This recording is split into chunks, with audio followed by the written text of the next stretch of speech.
நீங்க பசங்களா, தற்குறி தாவைக்காரங்களா, ஏன்டா இப்படி பயந்து சாகுறீங்க? ஏன் விமர்சனங்களை கண்டு பயந்து சாகுறீங்க? உடனே கைது நடவடிக்கை, துப்பாக்கி முனையில வச்சு மிரட்ட சொல்லிருக்கீங்களா போலீஸ்காரங்கள? அதுக்கெல்லாம் பயந்தவன் திமுக காரன் இல்ல.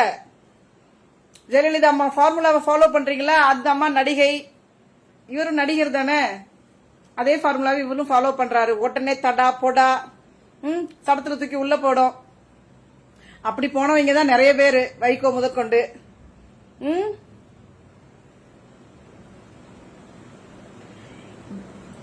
திமுக பணங்காட்டு நரி, இந்த சலசலப்புக்கெல்லாம் அஞ்சாது. நீ எத்தனை பேரை நீ தூக்கி போட்டாலும் சரிதான், வந்துகிட்டே இருப்பாங்க, பேசிக்கிட்டே இருப்பாங்க, விமர்சனம் பண்ணிக்கிட்டே இருப்பாங்க. இவங்க 100 கோடி ரூபாய் ஆட்டையே போடுவாங்க, பழனிமலை முருகனுக்கே மொட்டையை போடுவாங்க, வழக்கறிஞர் நியமனத்துல 30 லட்சம் ரூபாய்க்கு லஞ்சம் வாங்குவானுங்க. இவங்க ஊராட்சி மன்ற தலைவருக்கு வந்து லஞ்சம் வாங்குவான், பிடிபடுவான், அப்புறம் இவனுங்க நீக்குவானுங்க.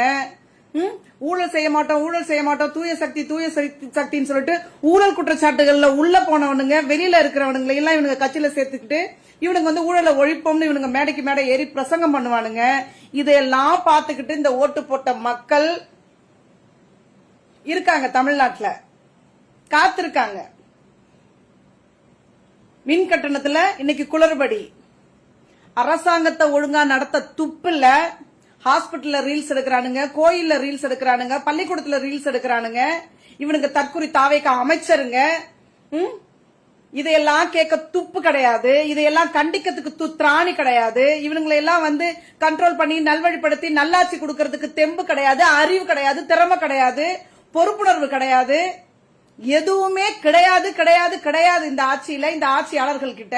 இதையெல்லாம் மறைக்க, இதெல்லாம் மக்கள்கிட்ட டைவர்ட் பண்றதுக்கு விமர்சிக்கிறவங்களை, விமர்சனம் பண்றவங்களை, திமுக காரங்களை பார்த்து கைது நடவடிக்கை, துப்பாக்கி முனையில் மிரட்டல். விளங்கிரும். நாட்டு மக்கள் பார்த்துட்டு தான் இருக்காங்க. உங்களை ஓட்டு போட்டு கொலு மண்டபத்தில் தூக்கி வச்ச மக்கள் நடுத்தெருவில் வச்சு செருப்பால் அடிக்கிற காலம் நெருங்கிட்டு இருக்கு. தாவைக்கா தற்குறிகளே காத்துருங்க. அமைச்சர்ன்ற பேர்ல இருக்கிறீங்களே, அறவேக்காட்டுக்காரங்க, அந்த அறவேக்காட்டு அற மெண்டலுங்களே காத்துட்டு இருங்க. நடக்கும், கூடிய விரைவில் நடக்கும்.